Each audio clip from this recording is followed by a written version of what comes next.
Hello everyone and welcome to this week's arrangement, which is part of our Transformation Station series, where I'm showing you how to make the most of your flowers throughout your home. This week's arrangement, I've got some lovely LA Brindisi lilies, some very beautiful eryngium, very trendy statice. This stuff is absolutely amazing. You can dry it and it lasts forever and it holds its colour very well, and also flower press it very well. We've got some lovely antirrhinums, otherwise known as snapdragons, some popping hypericum, and this lovely, very meditative, relaxing green bell, which is a floral foliage that I love.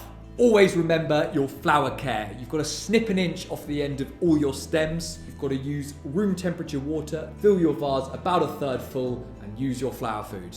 To arrange, we're going to start with our two lilies facing opposite each other, and then we're going to do the same with our eryngium, creating a square with the lilies. Next up comes our beautiful statice, and I'm going to add these stems to the very center, just standing upright a little bit more, using the other stems for support. And what we're doing is creating this very nice stem grid in the middle of the vase for the other flowers to stand up in. And now I'm going to take my antirrhinums and create an even triangle a little more centrally. With my hypericum, I'm going to pop these just outside the snapdragon, so they're going to sit sort of in between the lily layer and the snapdragon layer.